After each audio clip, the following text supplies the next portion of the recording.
The trade deadline is coming up, and I'm going to go through NBA teams and just try and guess the player most likely to be traded. Is it going to be useful? Who knows? But hopefully you'll keep watching. Michael Bolton.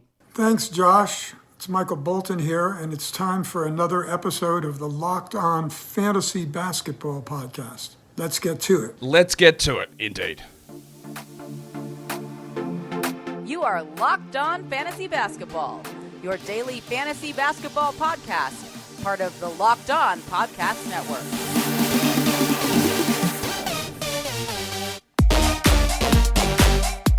Hello and welcome to the Locked On Fantasy Basketball Podcast, brought to you by Basketball Monster. My name is Josh Lloyd, and I'm here to figure out the age-old question: what do Tigers dream of? I'm also the lead fantasy analyst at basketballmonster.com, and you can find me on Twitter as always at redrock_bball, on TikTok at redrock_bball, and on Instagram at Locked On Fantasy Basketball. Today's episode is brought to you by Prize Picks, the easiest and the most exciting way to play daily fantasy sports. Go to prizepicks.com/LockedOnNBA. Use the code all lowercase LockedOnNBA for a first deposit match up to $100.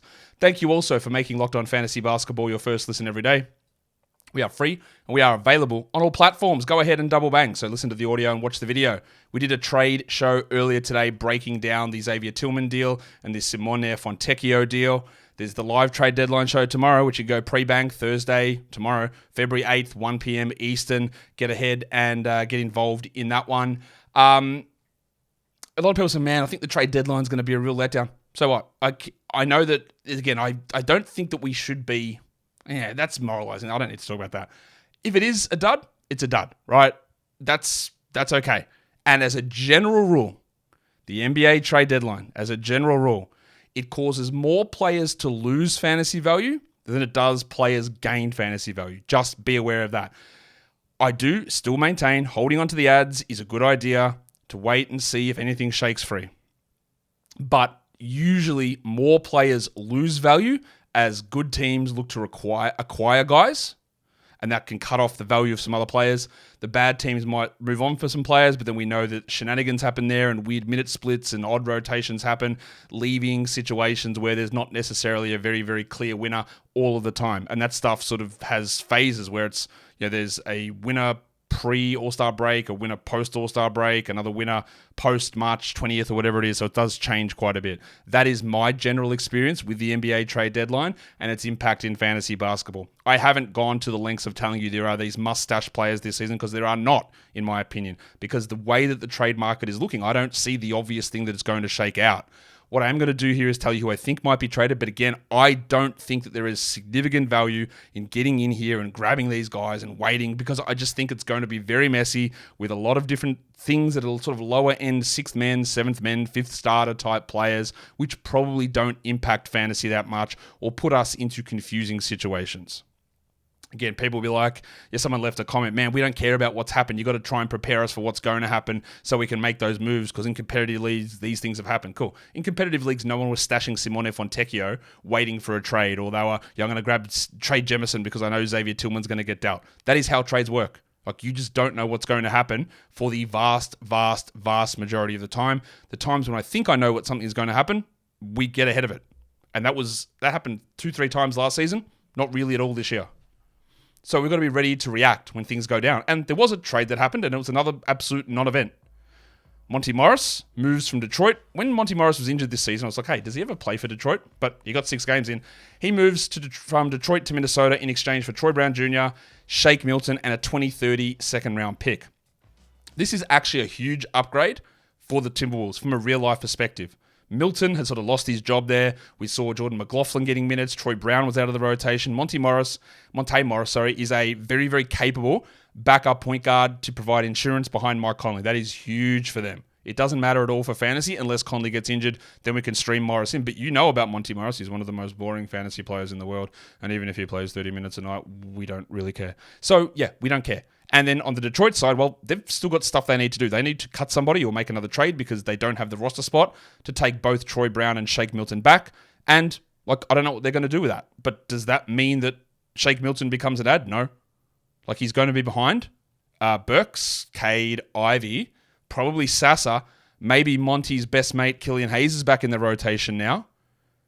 So, I don't know, does Troy Brown even make the roster? He's going to be behind Asar Thompson. He's going to be behind Simone Fontecchio, Bojan Bogdanovic. Like, no, there's nothing that's interesting here, I don't think, from any sort of fantasy perspective outside of maybe the occasional stream of Morris if Conley is out.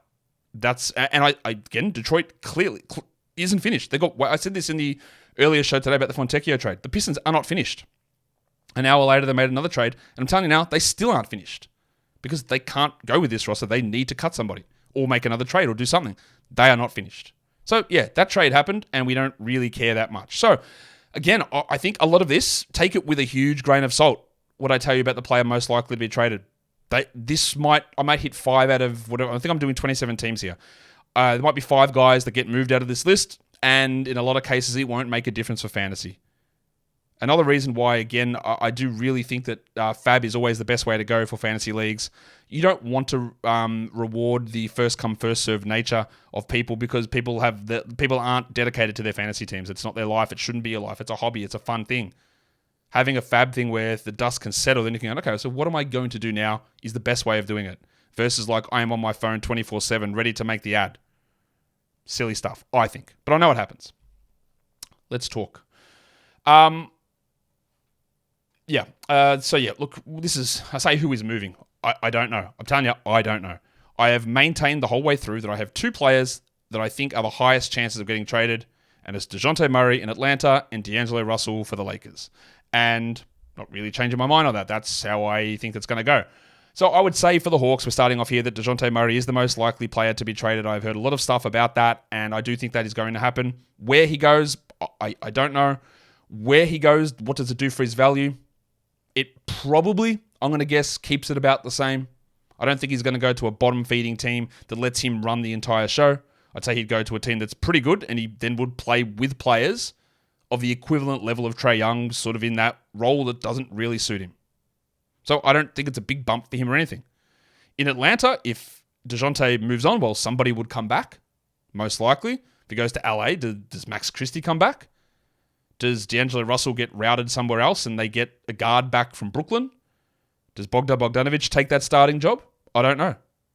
Not enough for me to go, I'm sitting on this guy. What I am watching, though, is Kobe Buffkin, who I do think at some point this season, if they move out enough guys, and they probably should, Buffkin will get a chance. It will probably have 12-team value, but I think it's a long way away. And it's not a stash situation. It's just one of those things that we watch and we see where it goes. Today's episode is brought to you by our sponsors, Nissan. Are you the kind of driver that likes to push things a little further? You ever wonder what adventure could be right around the corner? Well, our friends at Nissan have a lineup of SUVs with the capabilities to take your adventure to the next level. We've got a new car, the 2024 Nissan Rogue. It is perfect for city drives and great escapes.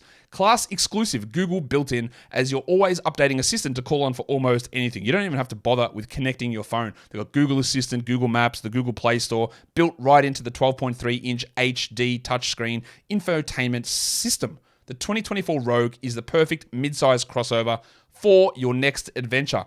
They've also got the 2024 Nissan Pathfinder with room up to 8, an expansive cargo capacity, and advanced available 4x4 capability. It's got 284 horsepower and up to 6,000 pounds towing. When adventure calls, the Pathfinder is there to answer. So take the Nissan Rogue, the Nissan Pathfinder, or the Nissan Armada and go and find your big next adventure. Shop nissanusa.com.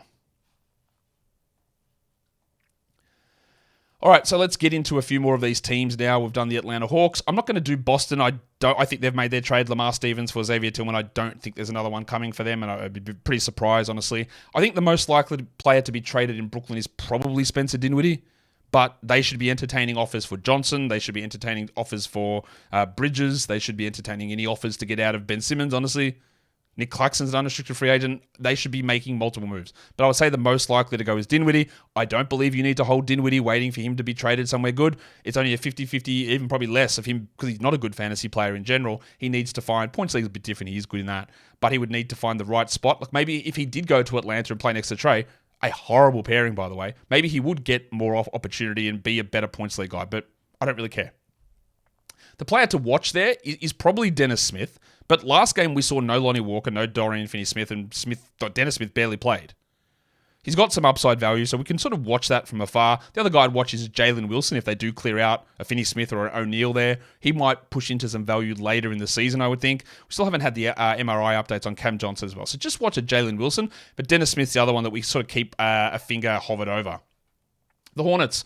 I think the most likely player to be traded is probably PJ Washington. You could say that it's Miles Bridges, although he does have that veto power. I don't think anything's going to happen with Miles Bridges in terms of the court date. I just don't think anyone cares enough, honestly, which is a real detriment to how we view things in society. But I don't think it's going to have an impact. Bridges might go somewhere, but wherever Bridges goes, it is going to be, if Bridges goes, it is going to be a significantly worse situation than he's currently in. As for Washington, well, that's touch and go, because they sometimes play him 33 minutes, but when they were healthy, or healthy-ish, he was getting 27 a night, not useful. If PJ Washington found his way to Dallas to replace Derek Jones, he would play 34 a night, and he would be a very clear must-roster 12-team league player. But I don't know that. The Mavericks were rumored to be getting PJ Washington before they signed and traded for Grant Williams in the offseason. The guy to watch there is Nick Smith Jr. if they shut a bunch of guys down and Smith can find a role. But at the moment, a horrible fantasy game, a horrible fantasy profile, and the minutes have not been there. Yeah, they're a team that's really in a lot of flux, and a lot can change, and I'm not super interested in looking at that stuff.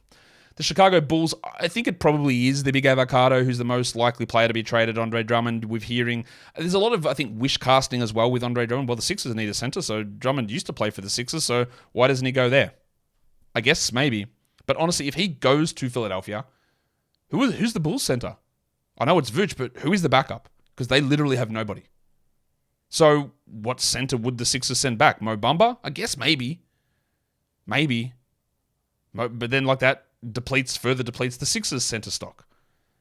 Look, Drummond started last game. That was a one-off thing, I believe, to counteract the Wolves.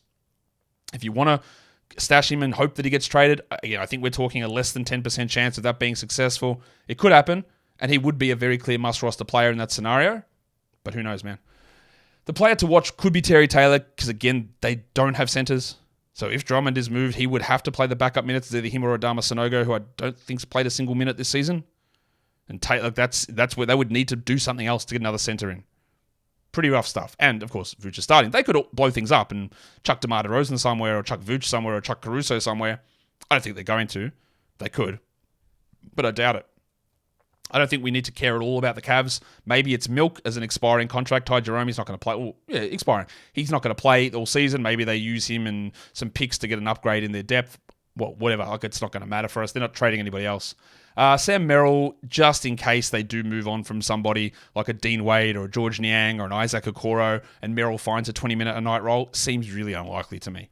The Dallas Mavericks' most likely player to be traded is probably Grant Williams. Obviously, he has not been particularly good all season. There's rumors of that Bobby Portis-Grant Williams swap, which I don't think will happen. If Portis did end up in Dallas, like if PJ Washington ended up in Dallas, that would be very clear must-roster players in a pretty strong role with a solid usage situation. But obviously Portis and Washington are already rostered in most spots.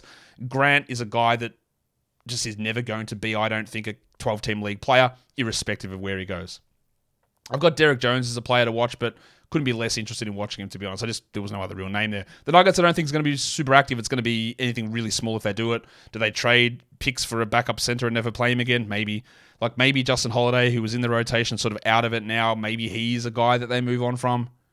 The guy I want to watch, though, is Peyton Watson, whose minutes are pushing up. They're playing him a lot more. He's becoming more of a key option. I don't think the trade deadline really changes much for Peyton, but it's more just he's a guy to watch in the second half of the season. I'm going to put the Pistons on this list, even though they've made 3 trades already this season and 2 today, because I think, they've obviously got to do more. You could say that Bojan Bogdanovic could be the most likely player to be traded. I think it's probably Alec Burks, to be honest. Burks can help a team, obviously. He's playing these 21, 22 minutes a night for the Pistons. He's been on and off fantasy rosters for most of the season. And he's just easy to sort of acquire. You could also throw Killian Hayes into this mix as well. So this team, I think, is going to be, again, idiocy from this team allowing the man that got them into this problem to try and get them out of this problem in Troy Weaver, Las Vegas resident, like the stupidest organization in the world. So who knows what's going to happen, and they're still very much in flux. Burks would probably need 27 a night on a new team to be a 12-team league player, and wherever he's going, it's probably going to be to a good team where he plays 20, so we don't care about that. If he moves on, then that probably helps someone like a Marcus Sasser bump up a tier, say from being a 16-team league guy into a 14-team league guy. But yeah, they've already lost Monte Morris, so Sassa's already getting that little bit of a bump there anyway. So we do want to watch Sassa, who is shooting well. I'm not really convinced that Sassa's any sort of good long-term prospect. He's small, he's old, he doesn't really pass. Yeah, there's a chance for something for him, especially if they do start shenaniganizing injury reports later in the season, and he will have some 12-team appeal. I could also throw Asar onto this, but honestly, Asar has literally had opportunity all season. The problem has been his handbrake coach. So maybe there's more there for Asar. He's totally okay if you want to be stashing him and holding him. The addition of Fontecchio, though, makes it actually worse for him in the short term because you're trading out a DMP legend, Kevin Knox, or a 13-minute player for a guy who's probably going to play 26. So that actually hurts Asar. The next one is the Golden State Warriors. I would say it's probably Moses Moody who's most likely to be traded. They won't trade Clay, even though they should consider it. They won't trade Kevon Looney, even though they might consider it. They should trade Andrew Wiggins, even though they probably will consider that. But I don't think that's most likely. I think it's more likely to be something like a Šarić and Moody sort of a situation. I would keep an eye on Lester Quinones. He's been really good. And the only way that you find regular rotation minutes for somebody like that, and, Coach Steve probably isn't going to do that. He has a hesitancy, not quite as bad as Doc Rivers in playing young guys. He has a hesitancy to do that. But Quinones is just a name just to keep in the back of your head just in case, or even if he moves somewhere else. He's a little bit of an interesting player. Maybe they convert into a full-time deal, whatever. Moody's a guy that probably needs a lot of minutes and a lot of shots to be a fantasy relevant player. As much as I think he's a good real-life guy, his fantasy profile is not particularly exciting. For the Rockets, I don't think they're going to move on from Jalen Green. I'd say their most likely player to be traded is either the Wild Thing, Jae'Sean Tate, or it's like a Jock Landale type of a player. Tate has been sort of usurped by Cam Whitmore, rightfully so. So Whitmore's the guy to watch because if they do move on from Tate, those 10 minutes or so that he is getting can help solidify a little bit more of Whitmore into the 24-minute a night range. I don't think that Cam is going to get enough to be a must-roster 12-team league player, but moving on from Tate without bringing somebody back in that position would help. But then, of course, you've got Tari Eason returning, and then Eason could just take some of those Tate minutes or take all of those Tate minutes and take some away from Whitmore, leaving both Eason and Whitmore as not really rosterable players. And I think that's probably going to be, didn't mean to roll my R like that. I didn't know that some people can't roll their R's. Having this discussion with my partner, she's like, oh, yeah, I can't do it. It's like, what? Yeah, I didn't know. Anyway, apparently not everyone can do it. So Cam Whitmore, Tari Eason. I think, they're not going to be making big bang moves, I don't think, here, the Houston Rockets. So they're not going to move on from Fred VanVleet so Amen Thompson can start, for example, or per exemplaire. Oh, I'm sure that's not the correct use of that word. Today's episode is brought to you by Prize Picks. Prize Picks is America's #1 fantasy sports app with over 3 million members. They're the easiest and the most exciting way to play DFS as well. It is you against numbers. You pick more than or less than on 2 to 6 individual player stat projections, and then you watch your winnings roll in. Because on Prize Picks right now, it is demon time. That doesn't mean you have to send that risky text. All it means is you go in there and you can win up to 100 times your money. With as little as 4 correct picks, you can turn $10 into $1,000. Demons and Goblins are the newest and most exciting way to play at Prize Picks. Squares marked with the red demons or the green goblins get you different payouts. You can win up to 100 times your money with as little as 4 correct picks, and you can label yourself somewhat of a Prize Picks scientist yourself. Go and jump onto prizepicks.com/LockedOnNBA. Use the code LockedOnNBA for a first deposit match up to $100. That is prizepicks.com/LockedOnNBA. The code is LockedOnNBA for a first deposit match up to $100. Prize Picks, pick more, pick less. It is that easy. All right, let us go through to the next team. We're going to look at Indiana. They've already made a trade. I feel like the Pascal Siakam trade to Indiana is the trade that made so much sense, but it's also having absolutely no impact, it feels like. Maybe I'm wrong on that. Like, I look at Pascal Siakam's lines in Indiana, I go, oh, yeah, that's the same stuff. And I go to, write a note on Basketball Monster, and I don't even really think to talk about Siakam because it's just the same stuff. But is the team better? I'm not actually even sure. I guess that's part of the Halliburton injury situation. But it's like a trade that happened. It's like, yeah, that's great. We love it. And, has it done anything? I don't even know. I think TJ McConnell is probably the most likely player to be traded. I also don't think he's going to be traded, but he's a guy that, say a team like Phoenix has had a lot of interest in to come in and be a backup ball handler. I could imagine Cleveland having interest in him. But obviously Rick Carlisle's been frothing him lately and talking about the energy. He's a huge energy guy. He does get found out quite a bit in the playoffs, but maybe they move on, especially when they've got Nembhard there. They've got Ben Shepherd they can bring through. There's Halliburton there as well. So maybe. And if McConnell did move, it would help stabilize some of the value of Nembhard. I haven't included Buddy Hield here. It could easily be Buddy Hield is the most likely player to be traded. He's been in and out of the starting lineup. He's sort of on the downswing at the moment, but Matherin's not really stepping up hugely. Nembhard's sort of all over the place, so maybe it is Hield. But just clearing out one of those guards, whether it's McConnell or Hield, opens it up for Nembhard, opens it up for Mathurin, opens it up for whichever one of Hield or McConnell stays there. And that would be something that we'd pay a bit of attention to. Nembhard is a pretty poor per-minute player for fantasy. Matherin's okay, but he probably needs 32, and it's a lot of just points with not much else, which I'm sure we're aware of. For the LA Clippers, I would expect that it's almost definitely going to be PJ Tucker if anyone gets dealt, or it's Nashon Bones Highland, the 5-minute man. It's not; these aren't rotation players, so it doesn't change anything. Maybe they package both Bones and PJ in a deal. They send out picks and they get someone else to help them as an extra guard or an extra wing. I do want to watch to see if any extra value gets pumped into BJ Boston. I don't think it's going to happen, and I don't think a trade of PJ Tucker or Bones Highland is going to mean good things for BJ. The Lakers, like I told you at the start of the show, D'Angelo Russell to me is one of two players who I believe are the most likely to be traded, outside of the obvious likelihood of Kyrie Lewis being the most likely to be traded earlier on this season. I don't know where Russell ends up. I find it hard to believe that Russell's going to do more than he's doing now. They're giving him 40 minutes a night for whatever reason. I don't believe, and you will disagree with me, as some of you, I know this, that Russell is very good. I don't think he's a top 10 point guard. I don't think he's a top 15 point guard. He might be a top 20 point guard who goes on hot streaks, and then he goes on terrible cold streaks. He has some real turnover issues and defensive issues, and I don't think any team is going, we need D'Angelo Russell because that's going to make us good. So will he play 40 minutes, 39 minutes a night in another team? Probably not. His value will be very fluctuating depending on minutes, team he goes to, and then how that usage shakes out. And I think the Lakers are overusing him at the moment. I do want to watch Max Christie. I do think he deserves a larger role, but if they're only doing 1-for-1s and Dejounte comes in and D'Angelo comes out, well, it doesn't change anything for really anybody on that team. Murray moves to a spot that's basically the same as in Atlanta, maybe a little bit worse even. Christie sits at the back of the rotation still, because it's still got to deal with their love affair for Cam Reddish and Taurean Prince. So, look, I do want to see what Christie can do, but I don't think anything's going to really crack open there. But you never know. I'm not going to include Memphis on this list. They've already made that Steven Adams trade. They made the Xavier Tillman trade. And their rotation roster is a complete mess every single day. It does appear that they are just clearing out centers, and maybe they want the Jaren Jackson, Brandon Clark combo to be their starters next season. We'll see whether that actually works or not. But yeah, they're still very much...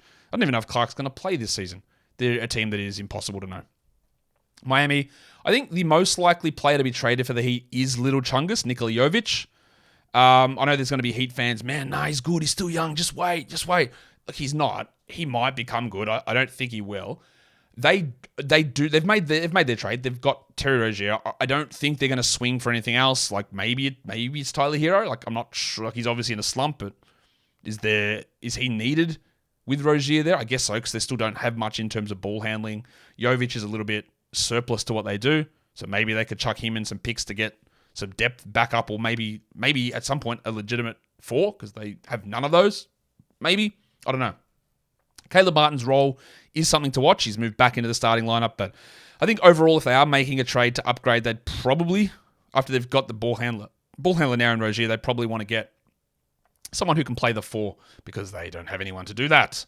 The Milwaukee Bucks, given Doc Rivers' absolute hatred of young players, and this man just continues to frustrate me, I think there is a chance that Marjon Beauchamp is shipped out. They apparently have been they're in the mix for Dejounte Murray. How? How is that possible?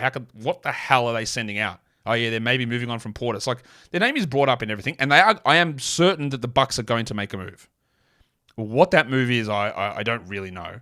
And their bench is pretty horrible, but you've got to be cautious about the guys you bring in, because Glenn just won't play them, because he doesn't know them, because he doesn't pay attention. So I could see Marjon moving out. Maybe that means something for Connaughton, but not really, because Beauchamp's played 30 seconds in the last 5 games. So yeah, like they are going to do something. Someone's going to come in, but there's no like hidden gem that's going to blow up under Glenn Rivers. For the Pelicans, I think it's probably Najee Marshall, the most likely player. I don't think they'll move on from Valanciunas. They should look into it. I don't think they'll trade Herb Jones. I don't think they'll trade CJ McCollum. Again, they should look into it. They should be active in saying, like, what can we get for Brandon Ingram, honestly? Let's find better players that or better fits with Zion. Because I don't think the Zion, Ingram, CJ trio is the answer. But I don't think they're going to do any of those things. We do want to watch Trey Murphy.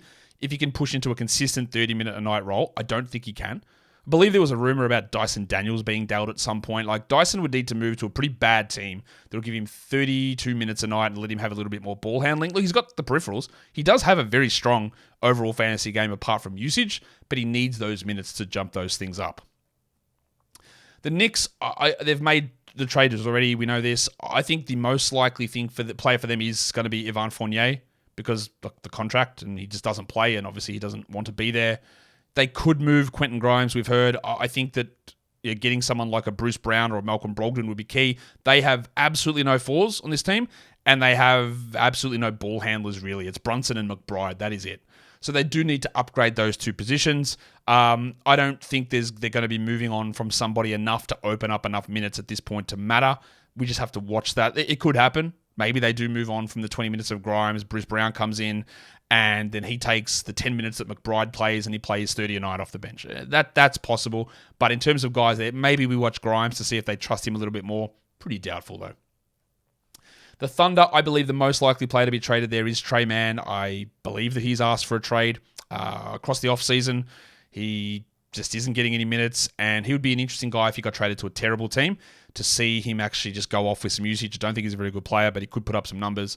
The guy to watch would be Cason Wallace, more just because of a second half rookie improvement, and maybe he goes from 22 minutes to 26 minutes, although that doesn't really seem likely. The big one would be Josh Giddey. I don't believe that Giddey will be traded. I believe they should look into it, and that would almost definitely help Giddey's value, considering he's playing 25 a night, but I don't think they would do that. The Magic, I was debating whether it's Cole Anthony or the Dart Goga Badadze.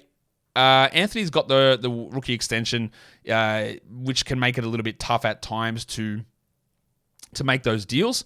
He's obviously out of favor there, so I'd watch that one. But Goga's out of the rotation. Teams could use a backup center like Goga. So just watch that. I don't think Goga's going anywhere to be a starter, but the Bulls would benefit from getting a Goga in if they're moving on from Drummond. But what does that involve coming back? I think we looked for Mo Wagner having more stability in his backup role, but I don't think they're moving on from Wendell Carter. I don't think they're trading Markelle Fultz away, which, again, are possibilities, but I don't really think that's going to happen. Like John Isaac, I don't think they're moving on from him either. The Sixers, I think it's probably going to be someone like Furkan Korkmaz, who's the most likely player to be traded, maybe a Daniel House Jr., guys who aren't producing much in terms of value at the moment. That would be packaging guys up to try and get a center in. Maybe that is Drummond, maybe that is Goga Badadze, who would come in and take some minutes away from Paul Reed. The guy to watch who's really playing well at the moment is the package, Jaden Springer. It is because we're getting absences of guys like D'Anthony Melton. That's boosting Springer up. He should never have been taken out of the rotation to begin with, but Nick Nurse is a little bit of a junior Tibbs/Doc in terms of playing young guys, so Springer gets the short end of the stick so often. He's just a name to watch in case they just can't deny his role anymore, but it seems a little bit unlikely. For the Suns, what are they? The only player they can really trade is Grayson Allen or Nasir Little face. So I'd say Little is probably the guy they could move on for. He's not even playing anyway. We'll see. Bol is probably the one to watch because he did move back into the rotation last game ahead of Keita Bates-Diop, and we'll see whether they give him those 16 or 17 minutes a night every night. But any trade that they make is, I would guess it's going to be like a Little and a minimum salary sort of a player to try and just upgrade some of that depth. But yeah, I don't really think it's going to be much there.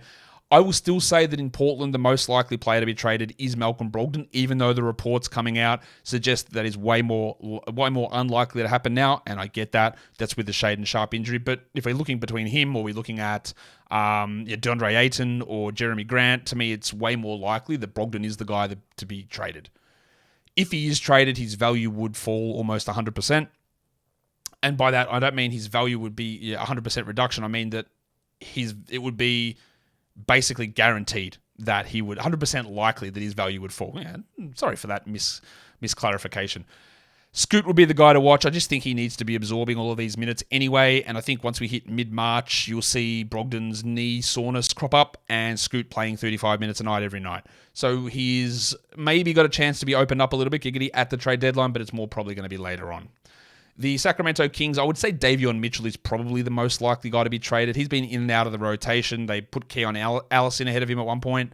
Mitchell is not a very good player. I don't think he's a good, throw him out there for 15 minutes defensive guy, but a terrible fantasy player, so don't rely upon that. Maybe that helps Kevin Huerter get some more minutes because it means Malik Monk has to play more of those backup point guard minutes, meaning that both Monk and Huerter, which, what a crazy idea this would be, both Monk and Huerter could play 30 minutes together.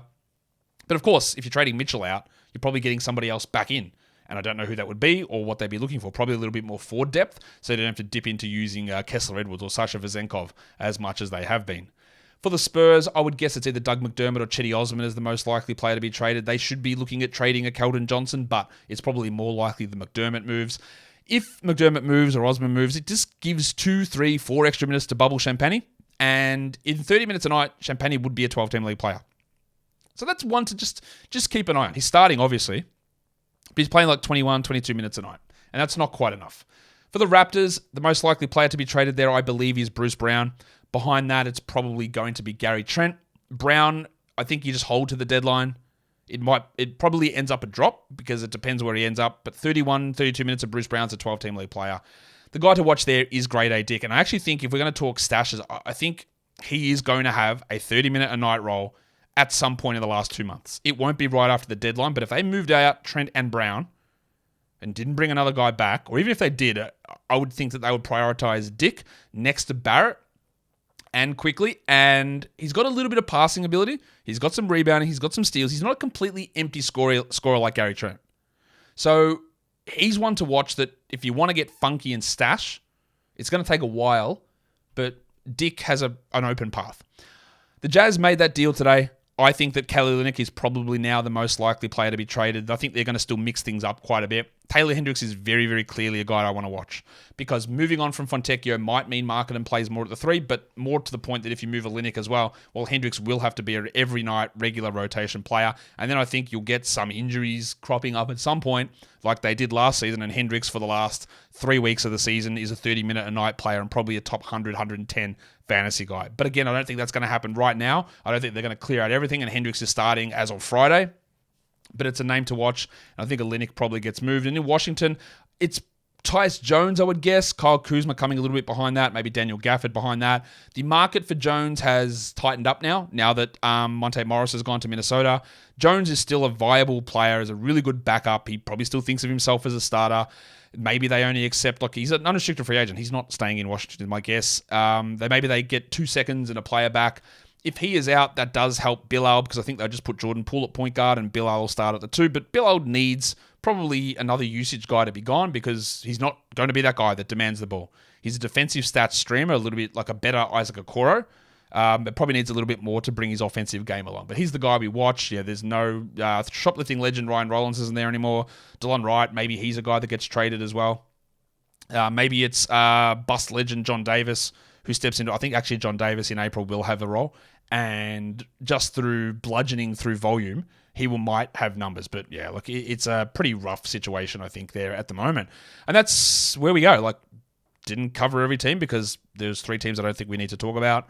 And that's how I view it. Again, not sure how much use that is. Maybe it's no use at all. I actually don't feel like it's a huge amount of use. So I really want to caution you guys when looking at this list just to not make outrageous ads and stashes based on stuff that I live this stuff 20 hours out of 24 hours a day, and I don't have any clue as to how this stuff's going to play out, none whatsoever. And you're going to have such a low percentage chance of hitting on stuff that it hurts more than it helps. So, don't forget to double bang this episode, go and pre-bang the live trade deadline show for tomorrow, starting 1 p.m. Eastern. I'll see you guys at the next one. See ya.